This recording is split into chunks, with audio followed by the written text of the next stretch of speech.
Hello everyone, welcome to पवन वाग academy. My self करुणा जोशी। तो आज के लेक्चर में हम जो रिमेनिंग पार्ट बचा था हमारा प्रीवियस लेक्चर में, जो हमने देखा था टाइप्स ऑफ एक्सट्रिंसिक सेमीकंडक्टर्स। ठीक है, प्रीवियस लेक्चर में हमने क्या क्या देखा था, सेमीकंडक्टर्स के जो टाइप्स होते हैं उनको देखा था, इंट्रिंसिक एंड एक्सट्रिंसिक सेमीकंडक्टर्स में। ठीक है, उनकी डेफिनेशन देखी थी, डोपिंग एंड डोपेंट का कंसेप्ट क्या होता है वो देखा था, एंड देन नेक्स्ट आए थे हम टाइप्स ऑफ एक्सट्रिंसिक सेमीकंडक्टर्स के ऊपर। ठीक है, तो टाइप्स ऑफ एक्सट्रिंसिक सेमीकंडक्टर्स के दो टाइप्स होते हैं, N type of semiconductor and P type of semiconductors. ठीक है, ये वाला पार्ट हमने देखा था प्रीवियस लेक्चर में। एंड पी ब्लॉक के एलिमेंट्स जो है, जो अभी हमें लगने वाले हैं पी ब्लॉक में, ग्रुप 13, ग्रुप 14 एंड ग्रुप 15 के एलिमेंट्स हमने प्रीवियस लेक्चर में देखे थे।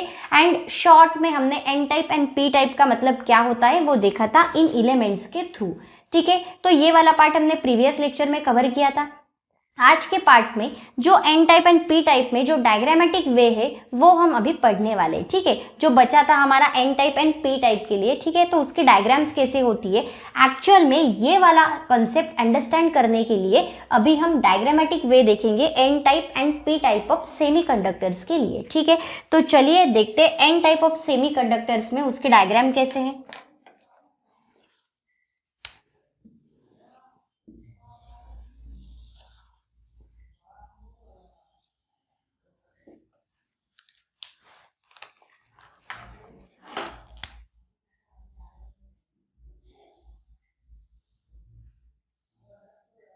ठीक है, तो डायग्राम देख रहे हैं हम एन टाइप ऑफ सेमीकंडक्टर्स की। इसमें अभी हम कुछ एटम्स देखने वाले हैं।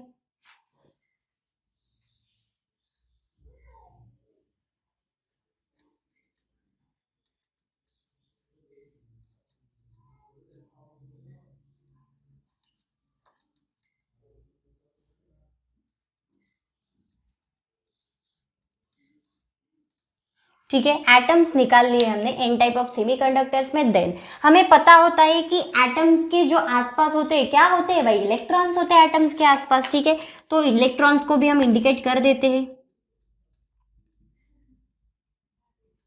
इलेक्ट्रॉन्स को किस वे से हम इंडिकेट कर रहे हैं वो भी देखो। ठीक है, हर एक एटम के आजू बाजू टोटल हम 8 इलेक्ट्रॉन्स इंडिकेट करेंगे, मतलब हर एक एटम को हम टेट्राहेड्रल एटम बनाएंगे। ठीक है, क्योंकि उसका ऑक्टेट कंप्लीट हो जाए।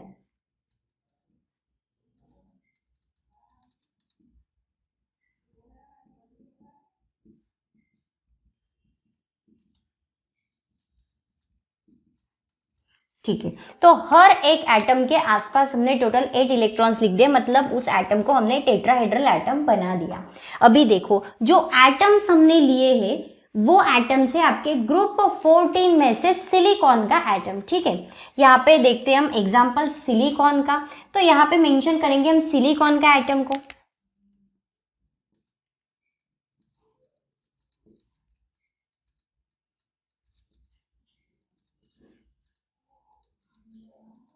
यहाँ पे आप किसी भी ग्रुप 14 में से किसी भी कंपाउंड को ले सकते हो, किसी भी एलिमेंट को ले सकते हो। हमने सिलिकॉन को इसीलिए लिया क्योंकि आपके टेक्स्ट बुक में भी इसी का एग्जाम्पल दिया है। ठीक है, आप किसी को भी ग्रुप 14 में से कोई भी एलिमेंट को आप उठा सकते हो। ठीक है, तो हमने यहाँ पे सिलिकॉन को इंडिकेट किया।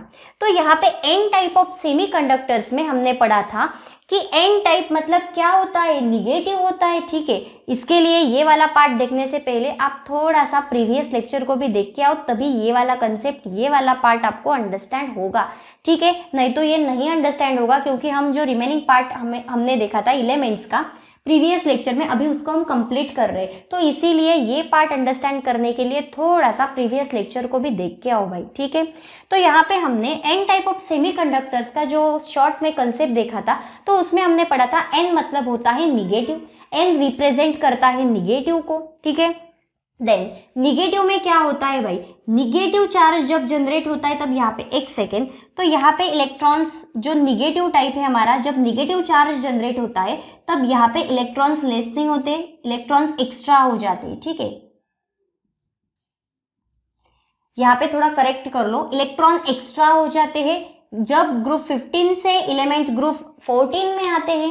ठीक है, एन टाइप में देख रहे हैं हम, जब एलिमेंट्स ग्रुप 15 के एलिमेंट्स ऐड होंगे ग्रुप 14 में, जब ग्रुप 15 के एलिमेंट्स ऐड होंगे ग्रुप 14 में, तब क्या होता है, निगेटिव चार्ज जनरेट होता है। एंड निगेटिव का मतलब ही क्या होता है, एन टाइप ऑफ सेमीकंडक्टर। ये बात तो हमने प्रीवियस लेक्चर में देखी थी, लेकिन अभी देखो यहाँ पे क्या करना है। तो यहाँ पे हमने डायग्रामेटिक वे देखी, तो उसमें हमने सिलिकॉन का एटम लिया है। अभी एक बात ध्यान में रखना, जब हम ग्रुप 14 में जो एलिमेंट लेंगे, जब हम ग्रुप 14 में से कोई एलिमेंट लेंगे, तो बिल्कुल उसके बाजू वाले को ही आपको उठाना है, उसके बाजू वाले को ही आप ऐड करोगे, ठीक है। इधर उधर के ऐड नहीं करना है, बिल्कुल उसके बाजू वाले को आप ऐड करोगे। तो एन टाइप ऑफ सेमीकंडक्टर देख रहे हैं, तो ग्रुप 13 से ऐड करोगे या ग्रुप 15 से ऐड करोगे भाई। तो ऑब्वियसली नीचे हमने लिख के रखा है, ग्रुप 15 से जब एलिमेंट्स ग्रुप 14 में ऐड होंगे तब निगेटिव चार्ज जनरेट हो रहा है, मतलब तब वो एन टाइप ऑफ सेमीकंडक्टर्स में आएगा, ठीक है। तो यहाँ पे बिल्कुल आपके सिलिकॉन के बाजू में जो सेकंड एलिमेंट है उसको ही उठाना है, उसको ही ऐड करना है। तब आप सिलिकॉन के बाजू में, मतलब ग्रुप 15 में जो एलिमेंट है फॉस्फरस, उसको आप ऐड करोगे इस वाले diagrammatic way of N type of semiconductors में, ठीक है। तो यहाँ पे फॉस्फरस है, तो इस वाले बाहर वाले फॉस्फरस को हम उठाएंगे एंड यहाँ पे ऐड कर देंगे, ठीक है। तो फॉस्फरस को तो हमने ऐड कर दिया, ठीक है। ये वाले जो एलिमेंट्स हमने लिए थे, इनके भी नाम मेंशन करके रखो भाई। ये वाले जो एलिमेंट्स हमने यहाँ पे लिए थे, ये किसके एलिमेंट्स थे, ग्रुप 14 के, ठीक है। ये वाले जो एलिमेंट्स थे वो किसके थे, ग्रुप 14 के। एंड ये वाला अभी जो हमने एलिमेंट ऐड किया है, ये वाला एलिमेंट किसका है, फॉस्फरस का। तो ये एलिमेंट है ग्रुप 15 का, ठीक है। फॉस्फोरस को ही क्यों ऐड किया हमने, क्योंकि ग्रुप 13 से हम ऐड नहीं कर सकते, क्योंकि हम एन टाइप ऑफ सेमीकंडक्टर्स देख रहे हैं। तो हमें ग्रुप 15 के एलिमेंट्स ऐड करने हैं। ग्रुप 15 क्या करता है, जब ग्रुप 15 के एलिमेंट्स ग्रुप 14 में आएंगे तब वो निगेटिव चार्ज जनरेट करेंगे, मतलब तब वो एन टाइप ऑफ सेमीकंडक्टर आएगा, ठीक है। ये वाला पार्ट तो था, अंडरस्टैंड हो गया था। लेकिन अभी एक और बात है, जो कंपाउंड, जो एलिमेंट आप ग्रुप 14 से उठाओगे, उसी नंबर का कंपाउंड आपको ग्रुप 15 या ग्रुप 13 में से भी उठाना है। उसके आजू बाजू वाले ही आप उठाओगे, ठीक है। करेक्ट, जो सेकंड नंबर पे आएगा उसको ही आप उठाओगे, ठीक है। तो यहाँ पे सिलिकॉन लिया था हमने ग्रुप 14 का मेंबर, एंड यहाँ पे फॉस्फरस की एडिशन कर दी हमने ग्रुप 14 में, ठीक है। मतलब ग्रुप 15 की एडिशन की हमने ग्रुप 14 के एलिमेंट्स में, ग्रुप 15 की एडिशन की हमने ग्रुप 14 के एलिमेंट्स से, ठीक है। तो यहाँ पे क्या होगा, जब फॉस्फरस का एटम आ गया ग्रुप 15 में, जो एटम था वो ग्रुप 14 में आ गया, तो यहाँ पे क्या होगा, अभी एक्स्ट्रा इलेक्ट्रॉन्स हो जाएंगे, ठीक है। तो एक्स्ट्रा इलेक्ट्रॉन्स को हम कैसे इंडिकेट करेंगे, तो जो एक्स्ट्रा इलेक्ट्रॉन आएगा उसको भी हम यहाँ पे रिप्रेजेंट करके रखते हैं। तो यहाँ पे एक एक्स्ट्रा इलेक्ट्रॉन आ चुका है, ठीक है। तो इसको भी नाम दे देंगे हम, ठीक है। नाम क्या दोगे उसको, एक्स्ट्रा इलेक्ट्रॉन बोलो या मोबाइल इलेक्ट्रॉन बोलो,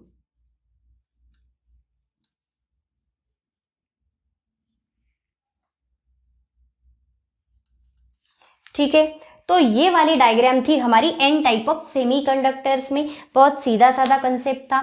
जब ग्रुप 15 में से एलिमेंट्स ऐड होंगे ग्रुप 14 में, तब वो निगेटिव चार्ज को जनरेट करते हैं। निगेटिव चार्ज को जनरेट करते मतलब ही वो कौन सा वाला टाइप ऑफ सेमीकंडक्टर है भाई, एन टाइप ऑफ सेमीकंडक्टर, क्योंकि एन क्या रिप्रेजेंट करता है, निगेटिव, ठीक है। और जब निगेटिव टाइप ऑफ सेमीकंडक्टर्स में क्या होता है, फिर एक्स्ट्रा इलेक्ट्रॉन्स ऐड होते हैं, एक्स्ट्रा इलेक्ट्रॉन्स आएंगे, इसीलिए यहाँ पे क्या हुआ, एक एक्स्ट्रा इलेक्ट्रॉन ऐड हो चुका है, ठीक है।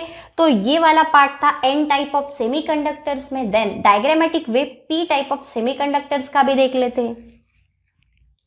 यहाँ पे भी सिमिलर लेंगे हम, एटम्स लेंगे,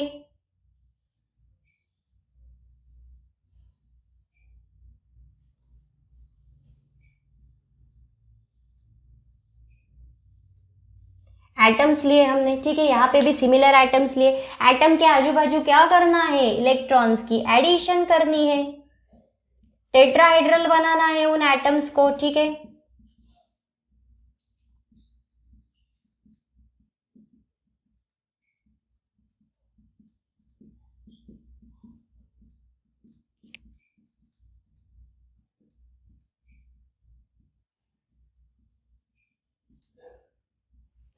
ठीक है, इलेक्ट्रॉन्स को इंडिकेट कर दिया हमने उन एटम्स के आजू बाजू। ठीक है, तो ये वाले जो एटम्स हमने लिए हैं पी टाइप ऑफ सेमीकंडक्टर्स में, तो वो ग्रुप 14 के ही है। ठीक है, क्योंकि जो करना है वो ग्रुप 14 में ही करना है, ग्रुप 14 में ही ऐड करना है हमें। ठीक है, तो जो एलिमेंट्स हमने वहां पे लिए हैं वो ग्रुप 14 के एलिमेंट्स है। ठीक है, ये वाले जो एलिमेंट्स है ये किसके हैं भाई, ग्रुप 14 के एलिमेंट्स है। ठीक है, लेकिन एलिमेंट हमने कौन सा लिया है वो भी देखो, कार्बन के एलिमेंट्स हमने यहाँ पे मेंशन किए हैं। ठीक है, कार्बन का ही क्यों लिया, क्योंकि टेक्स्ट बुक में आपको कार्बन का ही दिया है, आप कौन सा भी वहां पे यूज कर सकते हो एग्जाम्पल दिखाने के लिए। ठीक है, तो यहाँ पे हमने कार्बन के एटम्स वहां पे ले लिए। अभी देखो पी टाइप ऑफ सेमीकंडक्टर्स में क्या देखा था हमने, जब ग्रुप 13 के एलिमेंट्स ग्रुप 14 में जाते हैं, जब ग्रुप 13 के एलिमेंट्स ग्रुप 14 में ऐड होते हैं तब क्या होता है, पॉजिटिव चार्ज जनरेट होता है। एंड जब पॉजिटिव चार्ज जनरेट होगा तब क्या होता है, वो देखो यहाँ पे क्या होगा, इलेक्ट्रॉन्स लेस होंगे, इलेक्ट्रॉन्स लॉस होंगे। ठीक है, तो यहाँ पे देखो ग्रुप 13 से एलिमेंट्स ऐड होंगे ग्रुप 14 में, तो वहां पे हमने कार्बन का कंपाउंड मेंशन किया है, कार्बन का एटम लिया है, तो कार्बन के एटम में जाके कौन ऐड होगा, बिल्कुल उसके बाजू में जो फर्स्ट पोजीशन पे होगा वही वहां पे जाके ऐड होगा। तो कार्बन के बाजू में ग्रुप 13 में जो एलिमेंट है वो है बोरॉन का। ठीक है, तो ये वाला बोरॉन का कंपाउंड जाके ऐड हो जाएगा कार्बन के पास। ठीक है, कार्बन के एलिमेंट्स में, मतलब ये ग्रुप 14 के एलिमेंट्स में गया ग्रुप 13 का एलिमेंट। ठीक है, तो ये वाला जो बोरॉन वहां पे जाके शिफ्ट हुआ है ये क्या है, ग्रुप 13 का एलिमेंट है। ठीक है, ग्रुप 13 का एलिमेंट है। देन नेक्स्ट देखो अभी क्या हुआ, जब हमने एन टाइप में देखा था तो वहां पे क्या हुआ था, एक्स्ट्रा इलेक्ट्रॉन ऐड हुआ था। लेकिन पी टाइप ऑफ सेमीकंडक्टर्स में क्या होता है, जब पॉजिटिव चार्ज जनरेट होता है तब इलेक्ट्रॉन लॉस होता है, इलेक्ट्रॉन लेस होता है वहां पे। तब यहाँ पे आप देखोगे तो यहाँ पे एक इलेक्ट्रॉन जो है ये हो जाएगा लॉस। ठीक है, एक इलेक्ट्रॉन को वो कर देगा लॉस।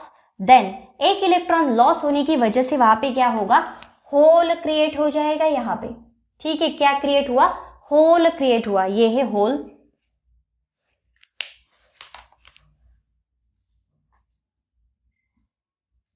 एक इलेक्ट्रॉन लॉस होने की वजह से वहां पे होल क्रिएट हो गया।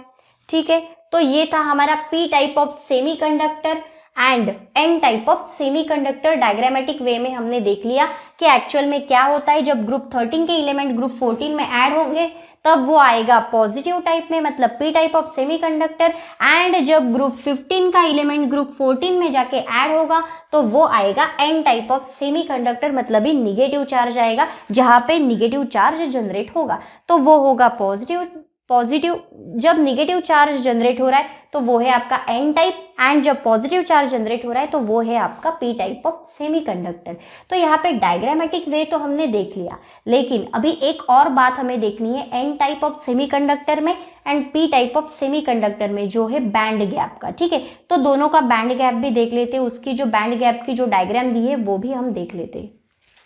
देन नेक्स्ट देखते हैं बैंड गैप। ठीक है, बैंड गैप ऑफ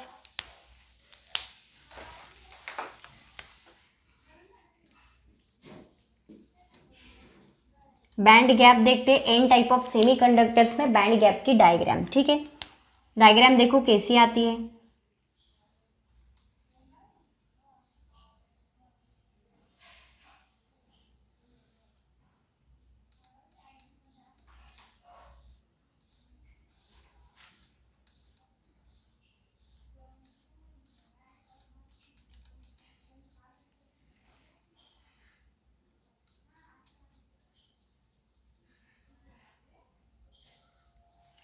ठीक है, तो ये वाली डायग्राम निकाली हमने बैंड गैप में। तो बैंड गैप में तो आपको पता होता है भाई, बैंड गैप का मतलब क्या होता है, उसमें कौन कौन से बैंड आते हैं, conduction band and valence band. तो ये जो नीचे वाला बैंड है आपका, इसका नाम आएगा वैलेंस बैंड,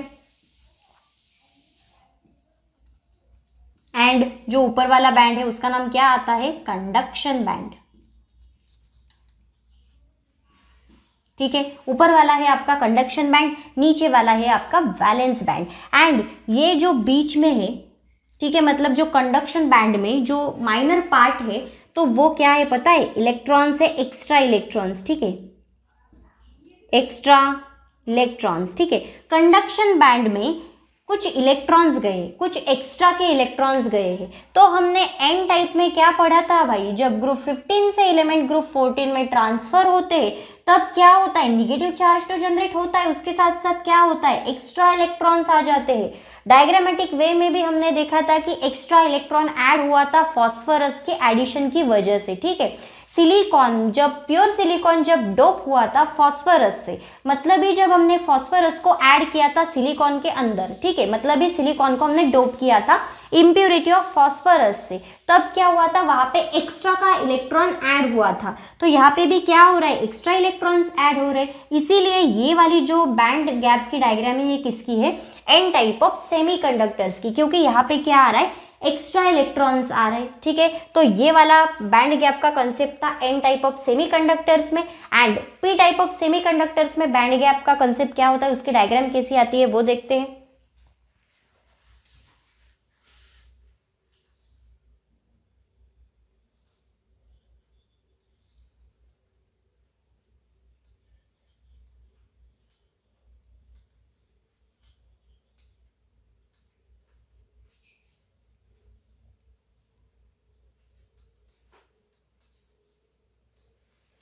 ठीक है, तो ये वाले दो बैंड्स निकाले हमने। जो ऊपर वाला बैंड है वो आएगा आपका कंडक्शन बैंड,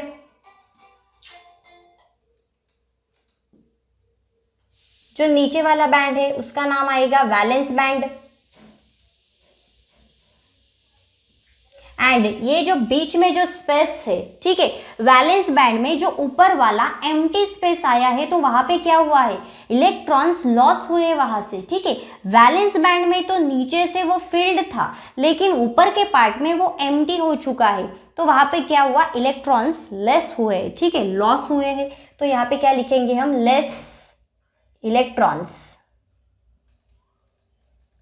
इलेक्ट्रॉन्स वहां से लेस हुए हैं, एंड वो वहां पे क्या क्रिएट हुआ है, फिर इसी को हम क्या बोलते हैं भाई, होल बोलते हैं, ठीक है। अभी डायग्रामेटिक वे में हमने देखा था जब ग्रुप 13 से एलिमेंट ग्रुप 14 में जाते हैं, मतलब जब हमने बोरॉन की इम्प्यूरिटी, प्योर कार्बन को हमने डोप किया था बोरॉन से, ठीक है, प्योर कार्बन को हमने डोप किया था बोरॉन से, तब वहां पे क्या हुआ था, इलेक्ट्रॉन्स, एक इलेक्ट्रॉन्स वहां से चला गया था एंड वहां पे होल क्रिएट हुआ था, ठीक है, इलेक्ट्रॉन लेस हुआ था वहां से एंड होल क्रिएट हुआ था। तो यहाँ पे भी क्या हुआ है भाई, क्या लिखा था हमने, इलेक्ट्रॉन्स लेस, मतलब ये पी टाइप ऑफ सेमीकंडक्टर्स की जो बैंड गैप की डायग्राम देखी थी हमने, तो उसमें क्या हुआ था वो देखो, ये है आपका बैंड गैप।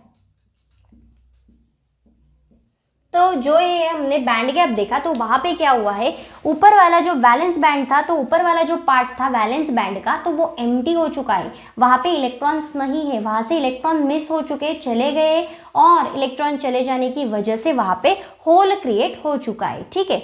तो इसीलिए ये वाली जो डायग्राम थी बैंड गैप की, ये किसमें कंसिडर होती है, पी टाइप ऑफ सेमीकंडक्टर्स में, ठीक है। तो ये वाला जो कंडक्टर्स का पार्ट था, जो सेमीकंडक्टर्स का पार्ट था, टाइप्स ऑफ एक्सट्रिंसिक सेमीकंडक्टर्स में N type of semiconductor and P type of semiconductor का जो पार्ट था वो यहाँ पे होता है खत्म। देन नेक्स्ट कंसेप्ट को स्टार्ट करते हैं हम, जो नेक्स्ट लास्ट वाला पार्ट है, लास्ट वाली थ्योरी है इस लेसन की, उसको स्टार्ट करते हैं। तो चलिए गई, जो लास्ट टॉपिक अभी हमें देखना है इस वाले लेसन का, वो है मैग्नेटिक प्रॉपर्टीज ऑफ सॉलिड, ठीक है। तो देखते हैं उस लास्ट वाले टॉपिक को, मैग्नेटिक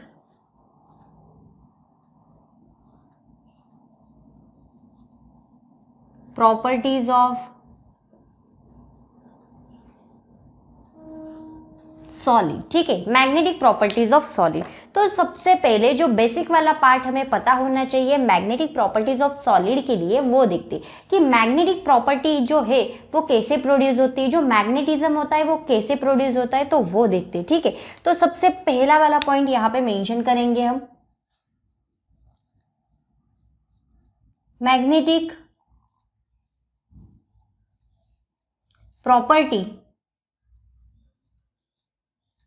depends on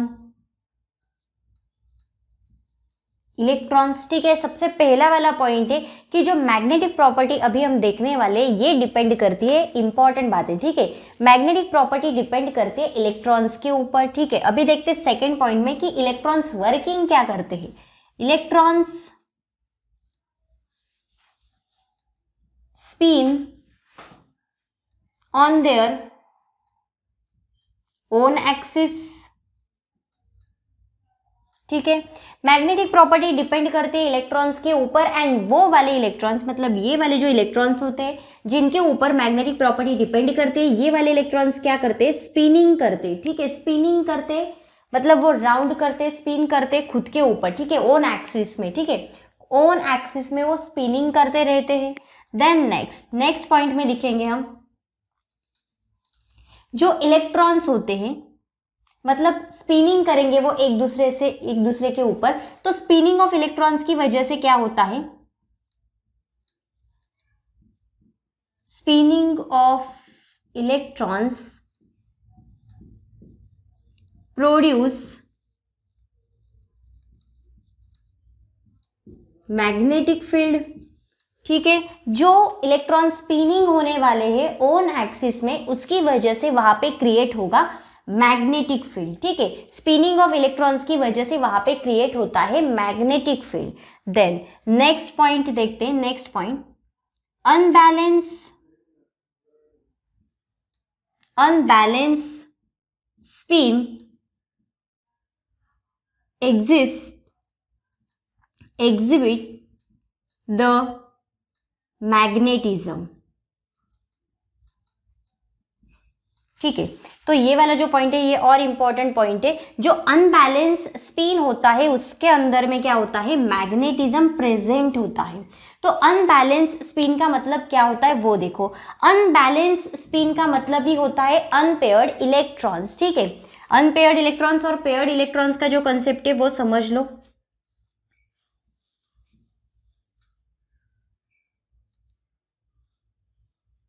यहां पे क्या होता है वो देखो, ये वाले हैं आपके पेयर्ड इलेक्ट्रॉन्स। पेयर्ड कैसे है वो देखो, दो इलेक्ट्रॉन्स प्रेजेंट है, ठीक है। तो ये है पेयर्ड इलेक्ट्रॉन्स, एंड यहाँ पे क्या है वो देखो, एक ही इलेक्ट्रॉन प्रेजेंट है, तो ये कैसा है, अनपेयर्ड, उसको पेयर्ड नहीं है, अनपेयर्ड इलेक्ट्रॉन्स, ठीक है। देन पेयर्ड इलेक्ट्रॉन्स को ही बोलते हैं हम बैलेंस स्पिन, एंड अनपेयर्ड को बोलेंगे हम अनबैलेंस स्पिन। अभी देखो यहाँ पे जो लास्ट वाला पॉइंट है वो क्या है, अनबैलेंस स्पिन एग्जिबिट मैग्नेटिज्म। जो अनबैलेंस स्पिन होता है मतलब जो नंबर ऑफ अनपेयर्ड इलेक्ट्रॉन्स होते हैं उसमें ही क्या होता है भाई, मैग्नेटिज्म प्रेजेंट होता है। जो पेयर्ड इलेक्ट्रॉन्स और ये जो बैलेंस वाला स्पिन है इसके अंदर में मैग्नेटिज्म प्रेजेंट नहीं होता है, क्योंकि जो इलेक्ट्रॉन्स यहाँ पे प्रेजेंट है ये पेयर्ड फॉर्म में है एंड ये स्पिन को बैलेंस कर देते हैं, ठीक है। और उस बैलेंसिंग की वजह से ये बैलेंस है, इसलिए वहां पे मैग्नेटिज्म प्रेजेंट नहीं होता है। लेकिन जो अनबैलेंस स्पिन है मतलब ही जो अनपेयर्ड इलेक्ट्रॉन्स हैं, तो उसमें क्या कंसीडर होता है, वो मैग्नेटिज्म उसमें होता है, ठीक है। तो ये वाले जो पॉइंट्स थे वो थे मैग्नेटिक प्रॉपर्टीज ऑफ सॉलिड्स के लिए, कि जो मैग्नेटिक प्रॉपर्टी होती है वो सॉलिड्स के ऊपर डिपेंड, वो इलेक्ट्रॉन्स के ऊपर डिपेंड करती है, ठीक है। मैग्नेटिक प्रॉपर्टी डिपेंड करती है इलेक्ट्रॉन्स के ऊपर, क्योंकि वो वाले इलेक्ट्रॉन्स क्या करते हैं, स्पिन करते खुद के आसपास, ठीक है। ये वाला इलेक्ट्रॉन है ये क्या करेगा, स्पिन करेगा, ओन एक्सिस में वो स्पिन करेगा, एंड इस स्पिनिंग की वजह से वहां पे क्या प्रोड्यूस होता है, मैग्नेटिक फील्ड, ठीक है। स्पिनिंग की वजह से वहां पे क्या प्रोड्यूस हो रहा है, मैग्नेटिक फील्ड प्रोड्यूस हो रहा है। एंड जो अनबैलेंस स्पिन होता है मतलब ही जो अनपेयर्ड इलेक्ट्रॉन्स होते हैं, तो वहां पे क्या एग्जिबिट करता है, क्या होता है, मैग्नेटिज्म होता है। अगर इलेक्ट्रॉन्स पेयर्ड फॉर्म में आ जाए, बैलेंस स्पिन में आ जाए, तो वहां पे मैग्नेटिज्म प्रेजेंट नहीं होता है, वहां पे मैग्नेटिज्म नहीं होता है, ठीक है। अनबैलेंस स्पिन में और अनपेयर्ड इलेक्ट्रॉन्स में मैग्नेटिज्म प्रेजेंट होता है। देन नेक्स्ट देखते हैं हम मैग्नेटिक प्रॉपर्टीज ऑफ सॉलिड्स में, मैग्नेटिक प्रॉपर्टी ऑफ सॉलिड्स के टाइप्स, ठीक है। तो मैग्नेटिक प्रॉपर्टी ऑफ सॉलिड्स के टाइप्स देखते हैं। ठीक है। तो टोटल इसके हमें 3 टाइप्स देखने हैं। पहला वाला टाइप देखना है इसमें डाई मैग्नेटिक सॉलिड्स। सेकेंड वाला टाइप देखना है पैरामैग्नेटिक सॉलिड। एंड जो थर्ड टाइप है वो है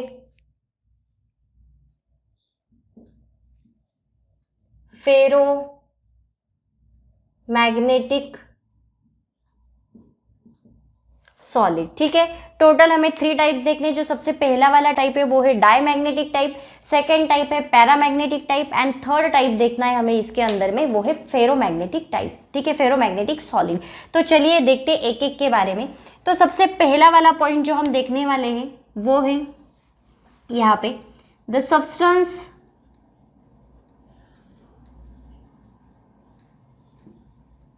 which are weakly repelled by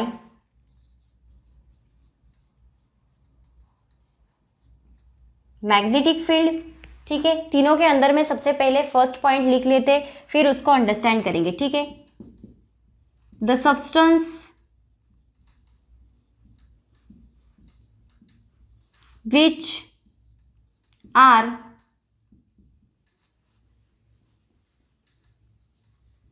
weakly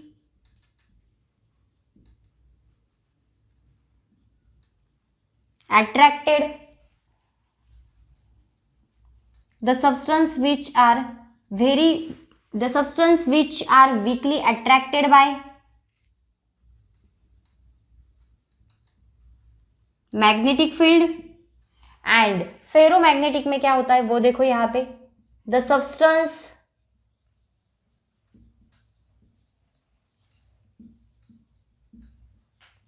which are strongly attracted by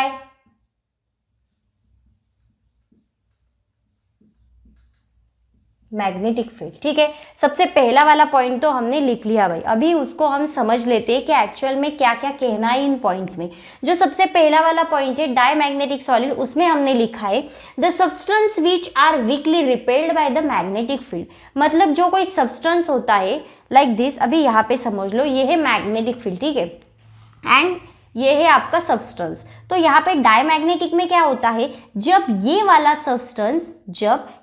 substance पास जाएगा मैग्नेटिक फील्ड के, जब ये वाला सब्सटेंस पास जाएगा मैग्नेटिक फील्ड के, तब ये रिपेल्ड हो जाएगा, मतलब दूर हो जाएगा अगेन मैग्नेटिक फील्ड से। फिर से क्या होगा, ये वाला सब्सटेंस अगेन मैग्नेटिक फील्ड के पास जाएगा, फिर देन अगेन रिपेल्ड हो जाएगा, दूर खींचा जाएगा उससे। ठीक है, वो उसकी तरफ अट्रैक्ट नहीं हो रहा है, मैग्नेटिक फील्ड की तरफ अट्रैक्ट। ठीक है, ये वाला सब्सटेंस जब मैग्नेटिक फील्ड के पास जाएगा तब ये रिपेल्ड होगा, मतलब ये कैसा है, very very very weekly attracted. ठीक है, बहुत वीकली अट्रैक्टेड है वो, ये रिपेल्ड हो रहा है। ठीक है, दूर जा रहा है वो मैग्नेटिक फील्ड से। तो ये वाला कंसेप्ट आता है डायमैग्नेटिक सॉलिड्स में। पैरामैग्नेटिक सॉलिड्स में क्या है वो देखो अभी, the substance which are weakly attracted by the magnetic field. मतलब ये है मैग्नेटिक फील्ड, ये है सब्सटेंस। तो पैरामैग्नेटिक में क्या होता है, जब ये सब्सटेंस पास जाता है मैग्नेटिक फील्ड के, तब ये जल्दी से अट्रैक्ट नहीं होता है, ये वीकली अट्रैक्ट होता है। ठीक है, जल्दी से वो जाके उसको चिपक नहीं रहा है, ये बहुत वीकली अट्रैक्टेड है। ठीक है, जल्दी अट्रैक्ट नहीं होगा मैग्नेटिक फील्ड की तरफ। ठीक है, देन जो नेक्स्ट पार्ट है, जो नेक्स्ट टाइप है वो देखो अभी फेरोमैग्नेटिक सॉलिड। उसके अंदर में हमने लिखा है the substance which are strongly attracted by the magnetic field. मतलब मैग्नेटिक फील्ड की तरफ फेरोमैग्नेटिक वाला जो सब्सटेंस होगा वो जल्दी से अट्रैक्ट हो रहा है। ये सब्सटेंस है, ये मैग्नेटिक फील्ड है, ये वाला सब्सटेंस जब पास जा रहा है मैग्नेटिक फील्ड के, तो वो उसको स्ट्रांगली जाके अट्रैक्ट हो रहा है। ठीक है, वो स्ट्रांगली जाके उसको चिपक रहा है फेरोमैग्नेटिक में। ठीक है, तो ये हो गए तीनों टाइप में। हमने सबसे पहला वाला पॉइंट डिस्कस कर लिया। डायमैग्नेटिक में जो सब्सटेंस होते हैं वो मैग्नेटिक फील्ड की तरफ अट्रैक्ट नहीं होते, रिपेल्ड होते हैं। पैरामैग्नेटिक में जो सब्सटेंस होते हैं वो मैग्नेटिक फील्ड की तरफ वीकली अट्रैक्ट होते हैं। ठीक है, थोड़े बहुत ही उसके नजदीक जाते हैं, फेरोमैग्नेटिक में क्या होता है, जो सब्सटेंस होते हैं वो स्ट्रांगली अट्रैक्ट हो जाते हैं, स्ट्रांगली जाके अट्रैक्ट होते हैं, मतलब चिपक जाते हैं, ठीक है, फेरोमैग्नेटिक की केस में। तो ये डिस्कस कर लिया हमने सबसे पहला वाला पॉइंट। देन नेक्स्ट देखते हैं सेकंड वाले पॉइंट में क्या क्या कहा है। तो डायमैग्नेटिक में जो सेकंड वाला पॉइंट है वो ऐसा है, can not B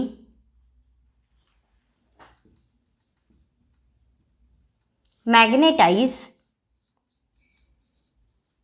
because the pairing of electrons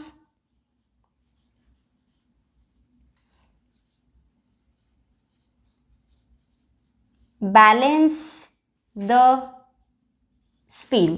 ठीक है, सेकेंड वाले पॉइंट में हमने लिखा है डायमैग्नेटिक के केस में कि जो सब्सटेंस होते हैं वो मैग्नेटाइज नहीं है इसके केस के अंदर में, ठीक है, कैन नॉट बी मैग्नेटाइज। पहले ही लिख दिया था हमने कि वो रिपेल्ड हो रहे एक दूसरे से, ठीक है, मैग्नेटिक फील्ड से वो सब्सटेंस जाके चिपक नहीं रहे, रिपेल्ड हो रहे, दूर हो रहे, ठीक है, तो इसीलिए वो क्या है, कैन नॉट बी मैग्नेटाइज, वो मैग्नेटाइज नहीं हो सकते। उसके लिए और भी एक रीजन है कि जो इलेक्ट्रॉन्स होते हैं वो कैसे होते, पेयर्ड फॉर्म में होते हैं। और अभी हमने देखा था बेसिक पार्ट में, जब हमने देखा था मैग्नेटिक प्रॉपर्टीज ऑफ सॉलिड्स में, तब हमने वहां पे देखा अनपेयर्ड इलेक्ट्रॉन्स जो होते हैं, मतलब जो अनबैलेंस स्पिन होता है वहां पे ही मैग्नेटिज्म होता है। तो यहाँ पे उन्होंने क्लियर कट कहा है कि जो मैग्नेटाइज क्यों नहीं हो रहा है, क्योंकि पेयरिंग ऑफ इलेक्ट्रॉन्स है वहां पे, और पेयरिंग ऑफ इलेक्ट्रॉन्स की वजह से वहां पे जो स्पिन है वो क्या हो रहा है, बैलेंस हो रहा है। एंड अगर स्पिन वहां पे बैलेंस हो रहा है, इलेक्ट्रॉन्स पेयर्ड फॉर्म में है, तो वहां पे मैग्नेटिज्म प्रेजेंट नहीं रहता है, ठीक है। तो ये वाला था सेकंड पॉइंट डायमैग्नेटिक के केस में। देन सेकंड पॉइंट देखते हैं पैरामैग्नेटिक के केस में क्या होता है। तो पैरामैग्नेटिक सॉलिड्स में जो सेकंड पॉइंट है वो ऐसा है, can be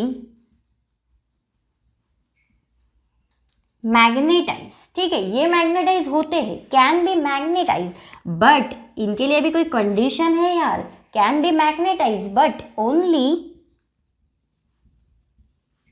in presence of external magnetic field, ठीक है, ये मैग्नेटाइज होते हैं, जो पैरामैग्नेटिक सॉलिड्स है ये मैग्नेटाइज होते हैं, बट उनके लिए कोई कंडीशन है, अगर वो कंडीशन फॉलो हो तभी वो मैग्नेटाइज होंगे। तो कंडीशन ऐसी है कि वो मैग्नेटाइज तो हो सकते हैं, लेकिन उनके लिए क्या चाहिए, क्या प्रेजेंस होना चाहिए, तो वहां पे एक्सटर्नल मैग्नेटिक फील्ड प्रेजेंट होनी चाहिए, ठीक है। अगर एक्सटर्नल मैग्नेटिक फील्ड प्रेजेंट हो तो ये वाले पैरामैग्नेटिक सॉलिड्स मैग्नेटाइज हो जाते हैं, ठीक है। देन नेक्स्ट चलते फेरोमैग्नेटिक सॉलिड्स के ऊपर। तो फेरोमैग्नेटिक सॉलिड्स में क्या होता है, कैन बी परमानेंटली मैग्नेटाइज, ठीक है। फेरोमैग्नेटिक सॉलिड, जो फेरोमैग्नेटिक सॉलिड्स है उनके केस में क्या होता है, कैन बी परमानेंटली मैग्नेटाइज।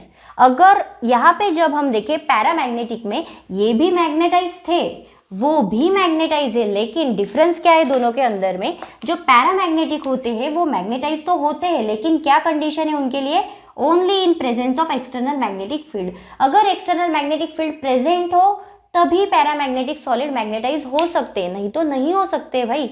अगर हम एक्सटर्नल मैग्नेटिक फील्ड रिमूव कर दें, अगर हम एक्सटर्नल मैग्नेटिक फील्ड रिमूव कर देंगे तो ये उसकी जो मैग्नेटिज्म होती है पैरामैग्नेटिक सॉलिड्स की वो लूज हो जाएंगी, ठीक है। वो मैग्नेटाइज तो रहेंगे, लेकिन कब, जब हम उनको एक्सटर्नल मैग्नेटिक फील्ड प्रोवाइड करेंगे। अगर वो प्रोवाइड की हुई एक्सटर्नल मैग्नेटिक फील्ड अगर हम निकाल ले, रिमूव कर दे एक्सटर्नल मैग्नेटिक फील्ड को, तब पैरामैग्नेटिक सॉलिड्स मैग्नेटाइज नहीं रहते हैं, ठीक है। ये वाली कंडीशन है पैरामैग्नेटिक के लिए। लेकिन फेरोमैग्नेटिक में क्या है, can be permanently magnetize. Ferromagnetic जो है, जो सब्सटेंस होते हैं वो परमानेंटली मैग्नेटाइज होते हैं, उनके लिए कोई भी कंडीशन नहीं है। अगर एक्सटर्नल मैग्नेटिक फील्ड हम दे के रिमूव भी कर ले तो भी उसको कोई फर्क नहीं पड़ता है, वो मैग्नेटाइज है और परमानेंटली मैग्नेटाइज रहता है, ठीक है। तो ये हो गए दो पॉइंट्स हमने देख लिए, डायमैग्नेटिक में, पैरामैग्नेटिक में एंड फेरोमैग्नेटिक सॉलिड्स में। अभी लास्ट वाला पॉइंट है एग्जांपल्स का, वो देखते हैं। तो डायमैग्नेटिक में जो एग्जांपल्स आते हैं उसमें लिखेंगे हम H2O का मोर कॉमन एग्जाम्पल है H2O, then next N2, F2, ठीक है, बेंजीन, ये सभी एग्जाम्पल्स आएंगे आपके डायमैग्नेटिक में। ओके, देन नेक्स्ट जो थर्ड पॉइंट है पैरामैग्नेटिक में, उसके एग्जाम्पल्स देखते हैं, उसमें कौन कौन से एग्जाम्पल्स आते हैं। उसमें आएंगे copper twice plus, Fe thrice plus, ठीक है। देन नेक्स्ट फेरोमैग्नेटिक में क्या एग्जाम्पल्स है वो देखते हैं। थर्ड पॉइंट लिखेंगे फेरोमैग्नेटिक में जो है एग्जाम्पल्स का पॉइंट, ठीक है। तो फेरोमैग्नेटिक में एग्जाम्पल्स आते हैं Fe, Ni, Gd, कोबाल्ट, ठीक है। ये सारे एग्जाम्पल्स कंसिडर होंगे फेरोमैग्नेटिक सॉलिड्स में। तो एग्जाम्पल्स भी लिख लिए हमने, और दो दो जो मोस्ट इंपॉर्टेंट पॉइंट्स थे diamagnetic, paramagnetic and ferromagnetic solids में, वो भी हमने देख लिया, ठीक है। तो यहाँ पे मैग्नेटिक प्रॉपर्टीज ऑफ सॉलिड्स वाला जो टॉपिक हम देख रहे थे वो भी होता है खत्म, एंड इसके साथ साथ सॉलिड स्टेट का जो फर्स्ट चैप्टर हम देख रहे थे वो भी होता है खत्म, ठीक है। So thank you so much guys for watching this video. Please do like, comment, share and subscribe our channel. Thank you so much.